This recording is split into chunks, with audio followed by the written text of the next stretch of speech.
అది మిట్ట మధ్యాహ్నం. ఎండలు మండిపోతున్నాయి. కావ్య పిచ్చుక తన కూతురు కీర్తి పిచ్చుకను తన రెక్క కింద కప్పేస్తోంది. ఎండకు తట్టుకోలేక కూతురు పిచ్చుక బాధతో, అమ్మా, ఈ అడవి వదిలి ఎక్కడికైనా వెళ్ళిపోదాం. చూడమ్మా కీర్తి, ఎన్నో రోజులుగా ఈ అడవిలో జీవిస్తున్నాం. ఇక్కడ వాతావరణం మనకు బాగా అలవాటైపోయింది. మనం వేరే చోటుకు వెళ్తే అక్కడ ఇలాగే ఉంటే అప్పుడేం చేద్దాం అని అన్న తల్లి పిచ్చుక మాటలు విన్న కూతురు పిచ్చుక కొంచెం కోపంగా, ఏంటమ్మా నువ్వు, ఇక్కడ తలదాచుకోవడానికి ఒక పచ్చని చెట్టు కూడా లేదు. అడవంతా ఎండిపోయింది. మన ఇంట్లో ఉంటే నిప్పుల గుండెల్లో ఉన్నట్టుంది. ఏదైనా నది ఒడ్డుకు వెళ్ళిపోదాం అని చెప్పిన కూతురు మాటలకు తల్లి పిచ్చుక కోపం తెచ్చుకోకుండా కూతురు పిచ్చుకను బతిమాలుతూ, ఇలా చూడు తల్లి, నీ బాధ నాకు అర్థమైంది. నేను నా స్నేహితురాలు మీనాచిలక ఇంటికి వెళ్ళి తన ఇంట్లో కూలర్ ఉంది.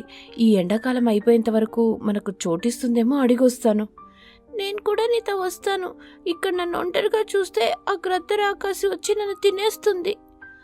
అవునమ్మా, నాతో పాటు నువ్వు కూడా రా అనేసి కూతుర్ని వెంట పెట్టుకుని కావ్య పిచ్చుక తన స్నేహితురాలైన మీనాచిలక ఇంటికి వస్తుంది.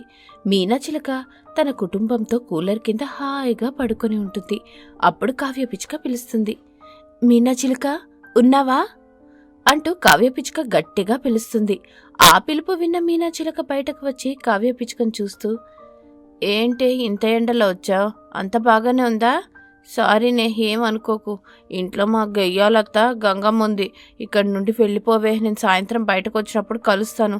పోవే, మా అత్త చూస్తే నాకు చివాట్లు తప్పవు అని చెప్పగానే కావ్య పిచ్చుక తన కూతురు పిచ్చుకతో కలిసి అక్కడి నుంచి వెళ్ళిపోయింది.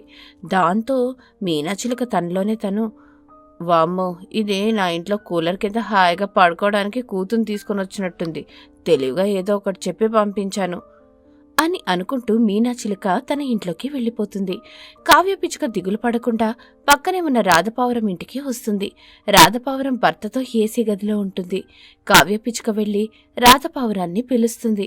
బయటకొచ్చిన రాధపావురం కోపంగా, ఏంటే పేద పిచ్చుక, నా ఇంటికొచ్చావు? ఏమైనా డబ్బులు కావాలా? లేక ఎండలు తట్టుకోలేక నువ్వు నీ కూతురు మా ఇంట్లో ఉన్న ఏసీ కింద సేద తీరడానికి వచ్చారా? ఏంటే, ఏం మాట్లాడావు? ఏం మాట్లాడమంటావు? ఒక స్నేహితురాలింటికొస్తే ఎందుకొచ్చిందో తెలుసుకోకుండా ఇలా అవమానించే నీకేం చెప్పమంటావు? నా భర్త ఉన్నప్పుడు మీరందరూ నా మోచేతి నీళ్ళు తాగిన వారే ఇవాళ నన్ను ఇలా అవమానిస్తారా? రోజులన్నీ ఒకేలా ఉండవు. నీకు ఏ కష్టం వచ్చినా నేనున్నానని గుర్తుపెట్టుకోనరా.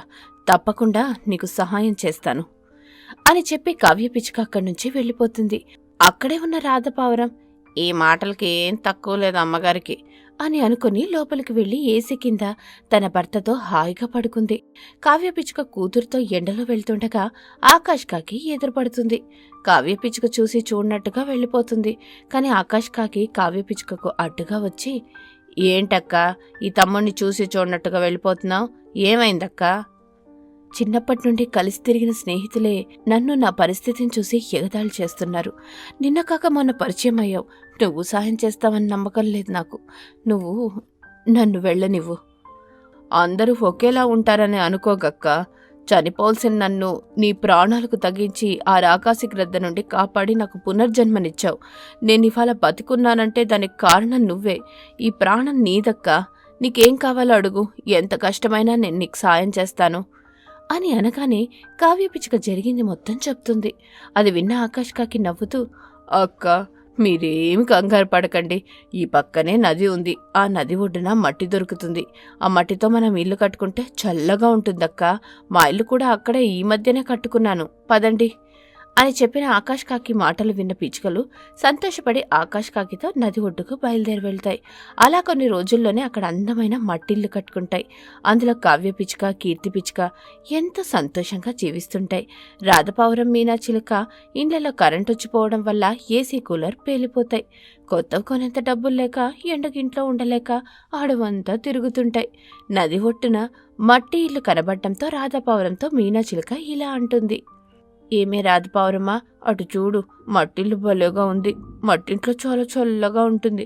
మనం వెళ్ళి వాళ్ళని కొద్ది రోజులు వాళ్ళ ఇంట్లో ఉంటామని అడుగుదాం. అవునే, అడుగుదాం పద.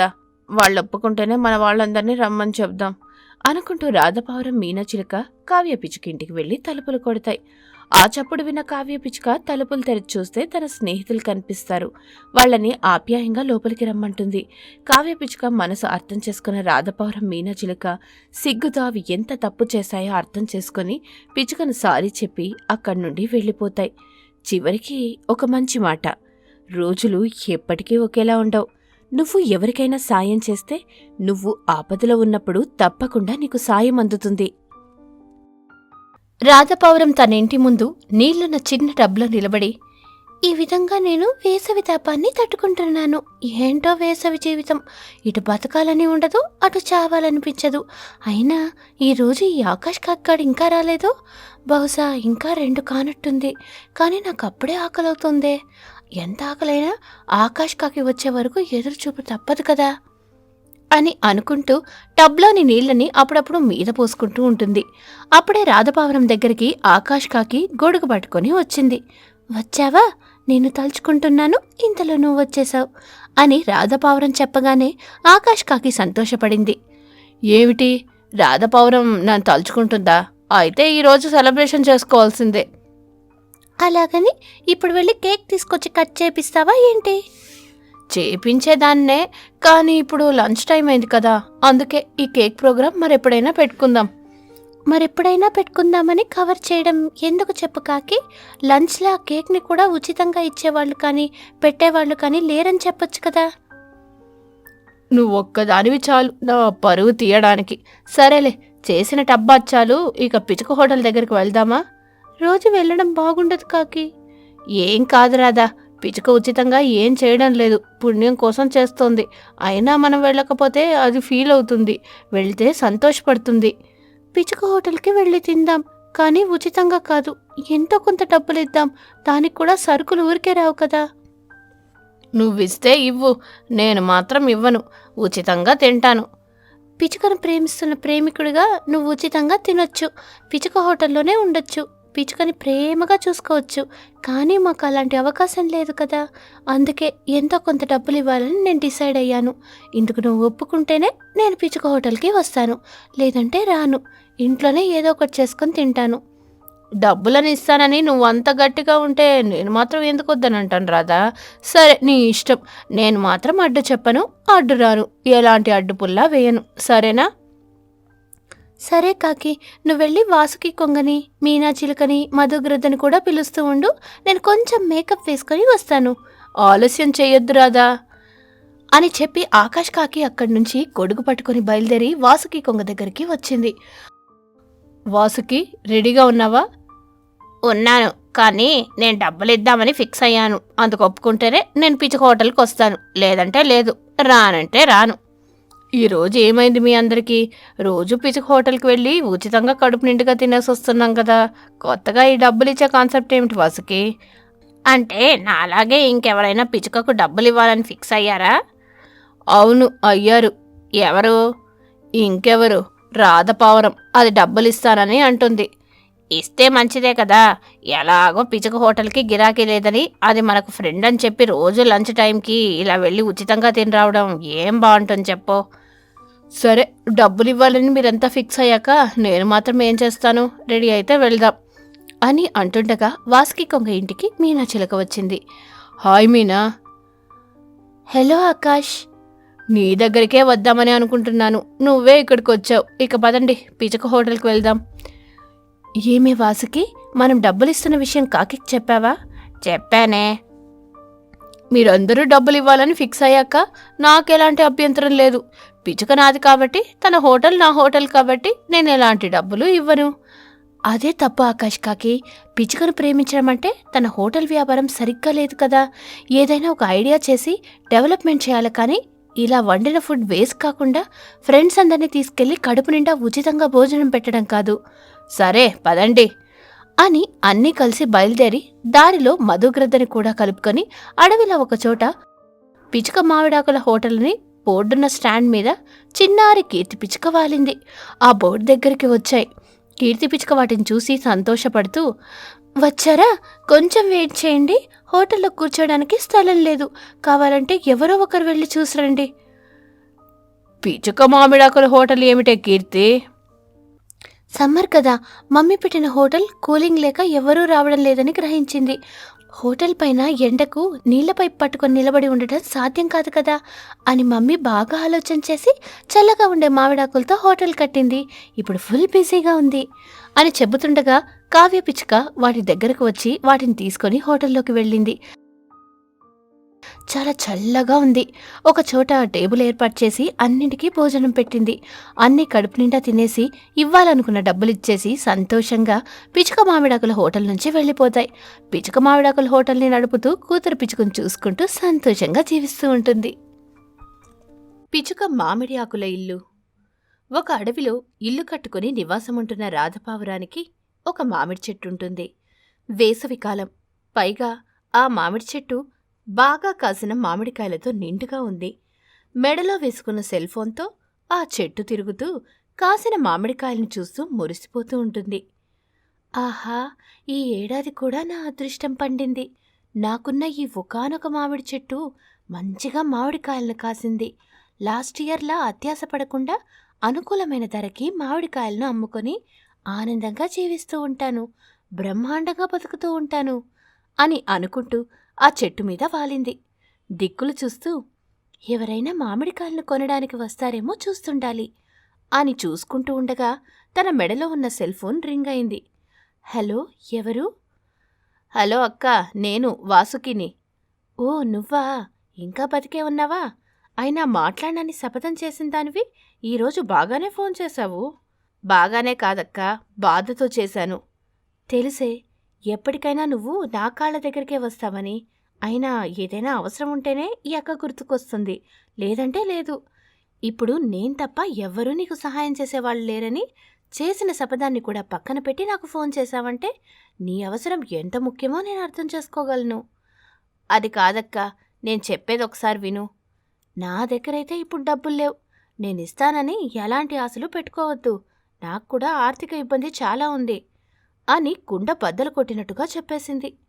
అవతలున్న వాసుకి కొంగ బాధగా కన్నీళ్లు పెట్టుకుంటూ, అక్క, ఒకసారి నేను చెప్పేది విను. టైం లేదని మాత్రం అనకు. ఏమిటో చెప్పు. పెద్దమ్మ చనిపోయిందక్కా అని చెప్పి కన్నీళ్లు పెట్టుకుంటుంది వాసుకి కొంగ. ఆ మాట విని రాధపావురం బాధగా కన్నీళ్లు పెట్టుకుంటూ, అయ్యో అమ్మ, నన్ను ఒంటరిదాన్ని చేసి వెళ్ళిపోయావా? చివరి చూపుకొచ్చిందా పరిస్థితి? వస్తున్నాను చెల్లి, తగిన ఏర్పాట్లు చేయి, డబ్బులు నేను వచ్చాక ఇస్తాను అని చెప్పి రాధపావురం ఫోన్ పెట్టేసింది. అక్కడ అమ్మ చనిపోయింది, ఇక్కడ మామిడి చెట్టు కోతకొచ్చింది. ఇప్పుడెలా? అక్కడికి వెళ్ళకపోతే అమ్మ చివరి చూపు దక్కదు. ఇక్కడ కాపలా లేకుండా మామిడి చెట్టును వదిలిపెట్టి వెళ్తే వచ్చేసరికి ఒక్క కాయ కూడా మిగలదు. ఎవరిని పిలిచి అడిగినా నేను తినలేదు, నేను దొంగతనం చేయలేదని అవార్డుల యాక్టింగ్ మొదలు పెడతాయి.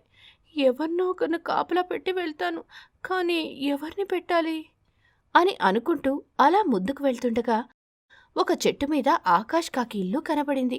ఆలస్యం చేయకుండా ఆకాష్ కాకి ఇంటికి వచ్చింది. ఒరే ఆకాష్, బయటకు రారా అని పిలవగానే ఆకాష్ కాకి ఇంట్లో నుంచి బయటకు వచ్చింది. ఏమిటే రాధా, ఇలా వచ్చావు? ఊరిలో అమ్మ చనిపోయిందిరా.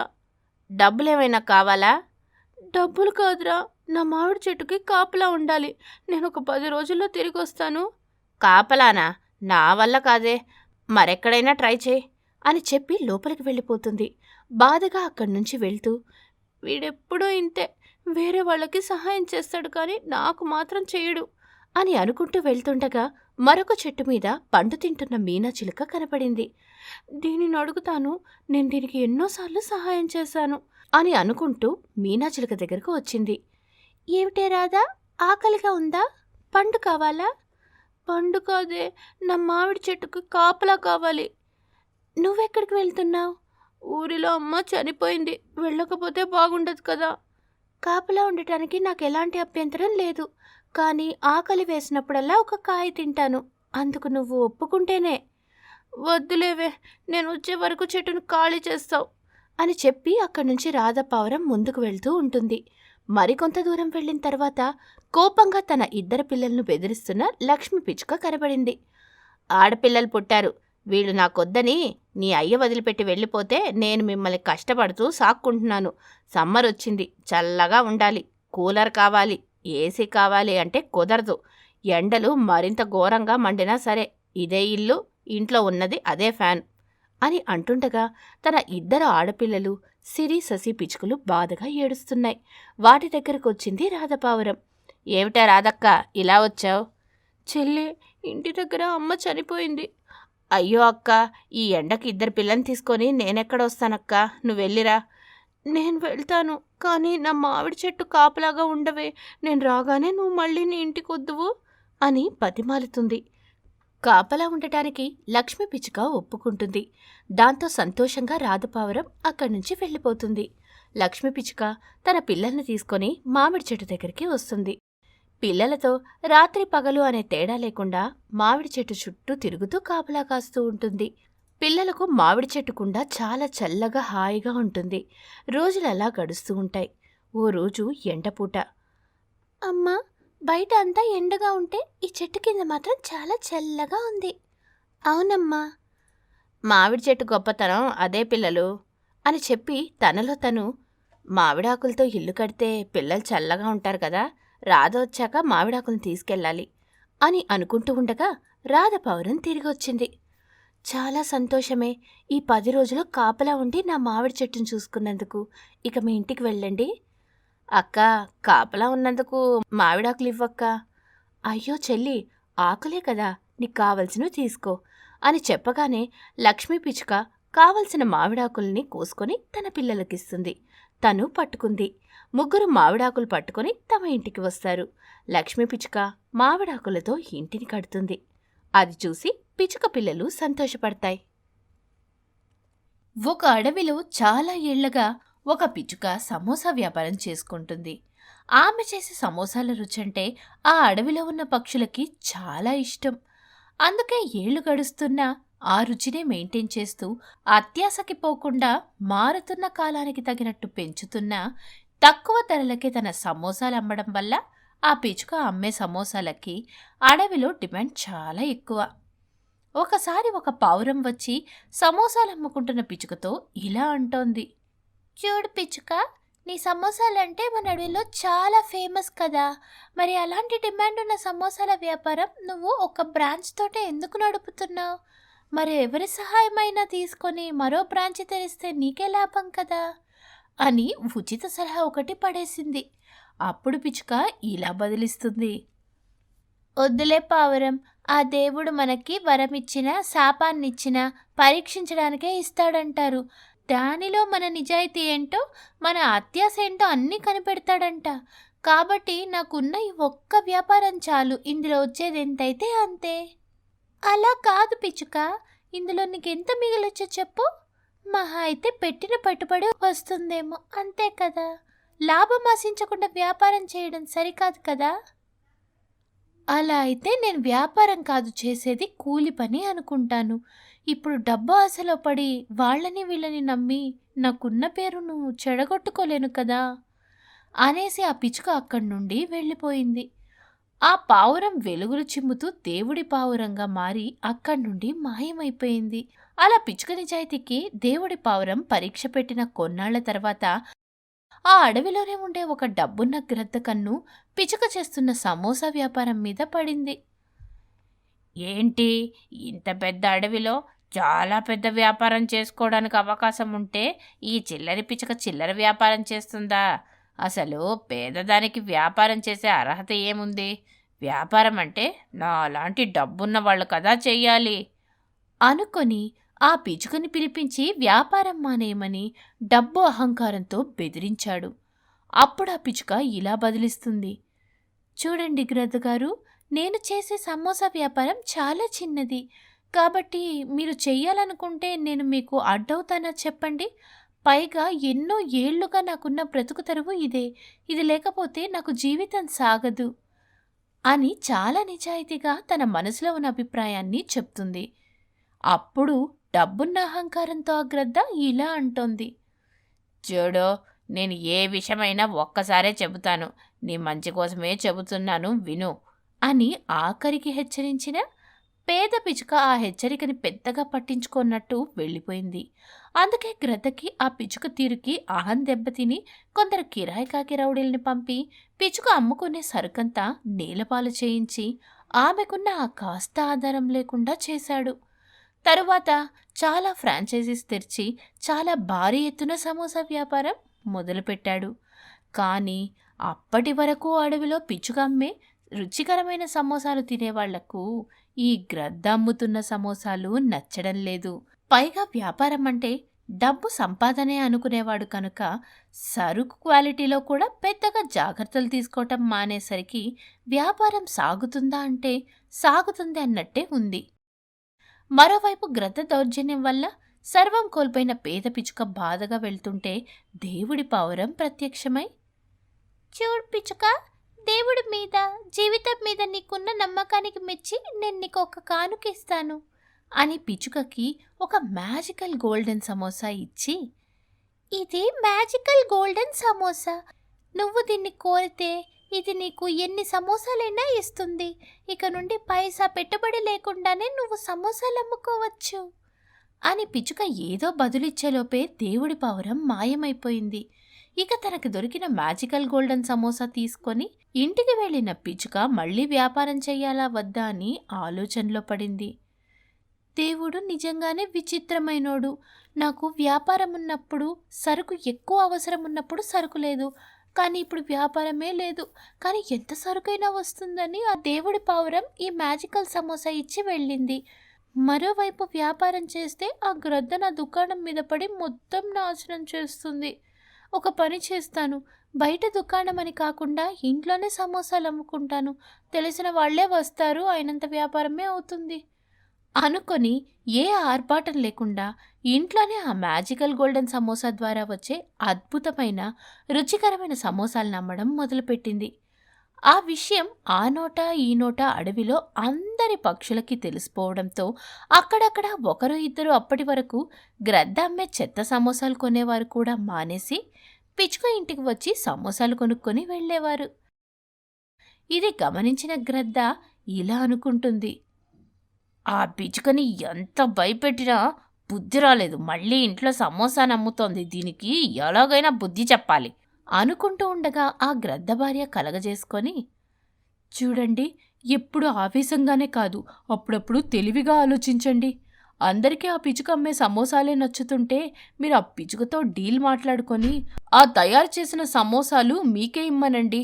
అప్పుడు అవే సమోసాలని మీరు షాప్లో అమ్ముకుంటే ఆ వ్యాపారం అంతా మీదే కదా అని సలహా ఇవ్వడంతో గ్రద్ద వెళ్ళి పిచ్చుకతో అదే డీల్ మాట్లాడుకొని వచ్చింది.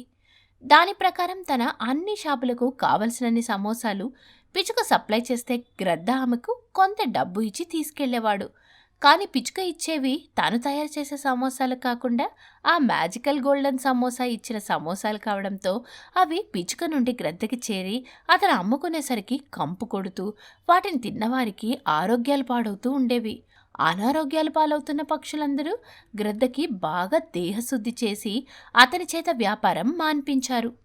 ఇక మళ్లీ పిచ్చుకనే అందరూ సమోసాలమ్మని రిక్వెస్ట్ చేయడంతో ఈసారి పిచ్చుక తన గోల్డెన్ మ్యాజికల్ సమోసా సహాయంతో ఎన్ని ఫ్రాంచైజీస్ పెట్టి అడవంతా వ్యాపారం మొదలుపెట్టింది.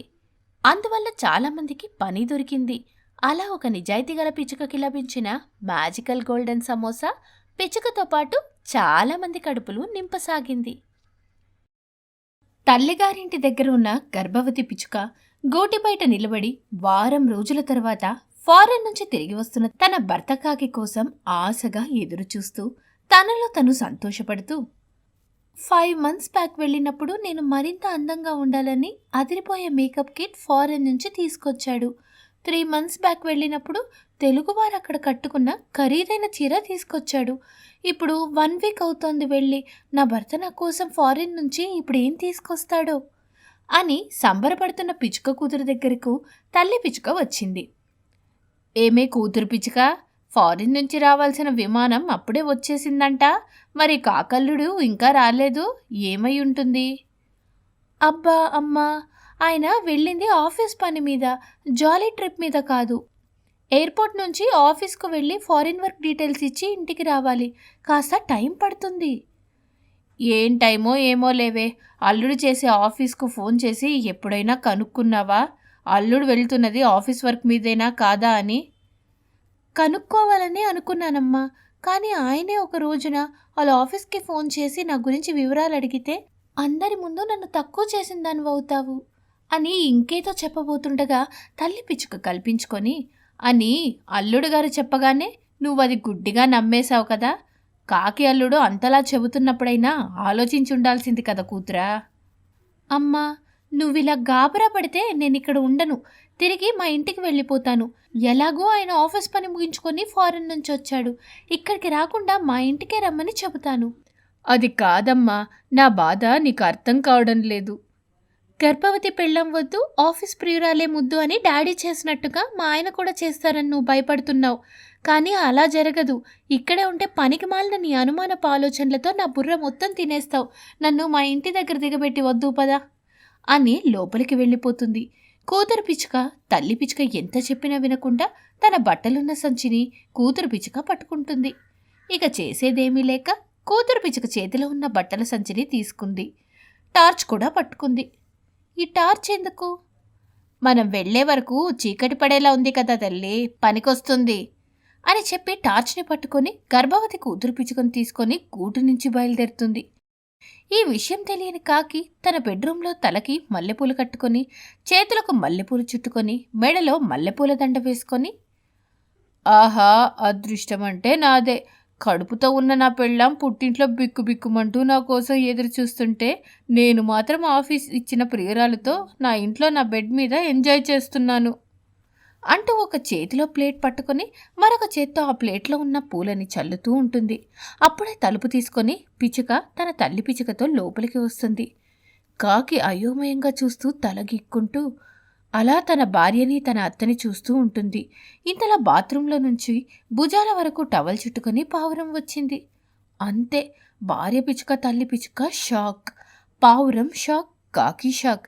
క్షణం తర్వాత తేరుకున్న తల్లి పిచ్చుక చేతిలో ఉన్న కూతురి బట్టల సంచిని పడేసి చీచి, ఇదేం పాడలవాటల్లుడు, మీతో మాట్లాడాలి, హాల్లోకి రండి, గర్భవతి కూతురా నువ్వు కూడా రా అని చెప్పి కోపంగా వెళ్ళిపోతుంది. భర్త కాకిని చూసి కన్నీళ్లు పెట్టుకుంటూ భార్య పిచ్చుక కూడా అక్కడి నుంచి వెళ్ళిపోతుంది. ఇప్పుడెలా డియర్?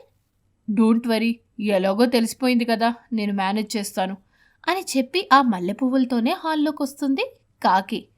చెప్పండి అత్తగారు, ఏమిటి మీరు నాతో మాట్లాడేది? అదెవరల్లుడు? ఆఫీస్ వాళ్ళు ఇచ్చిన పిఏ. ఆఫీస్ వాళ్ళు ఇచ్చిన పిఏ అయితే ఆఫీస్ వరకే సొంతం. ఇంట్లో ఇంట్లో ఏమిటి తతంగమని అడుగుతున్నారు కదా. అయితే నేను చెప్పేది జాగ్రత్తగా వినండి. నాకు నీ గర్భవతి కూతురు వద్దత్తయ్యా. ఆఫీస్ వాళ్ళు ఇచ్చిన ప్రియురాలు ముద్దు. తను నాకు అన్ని సేవలు చేస్తోంది. అల్లుడు, నా కూతురు మీ ఇంటి వారసుణ్ణి మోస్తుందయ్యా. నేను మొయ్యమని చెప్పలేదత్తయ్యా. ఇప్పుడప్పుడే పిల్లలు వద్దు పిచ్చుక డియర్, కొంతకాలం ఎంజాయ్ చేద్దామని చెప్పాను. వినలేదు. పిల్లలు కావాలన్నది ఇచ్చాను. ఇప్పుడు నా ఎంజాయ్ నేను చేస్తున్నాను. నన్ను ఇంతలా మోసం చేస్తారని అనుకోలేదు కాకి బావా. మోసం ఎక్కడ చేశానే నా చిట్టి పిచ్చుక భార్య. నువ్వు ఇంట్లో ఉంటావు, తను ఆఫీస్లో ఉంటుంది. నీకు కావలసిన శాలరీ నీకు వస్తుంది, నాకు దొరకాల్సిన సుఖం దొరుకుతుంది. తనకు ఆఫీస్ ఇవ్వాల్సిన ఇంక్రిమెంట్స్ ఇస్తూ ఉంటుంది.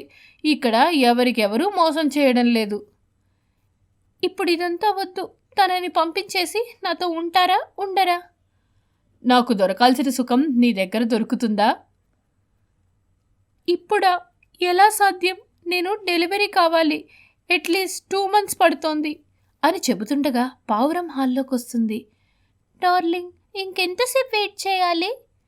జస్ట్ 2 minutes డార్లింగ్, నువ్వు పద, నేను వస్తున్నాను అని చెప్పగానే పావురం అక్కడి నుంచి వెళ్ళిపోతుంది.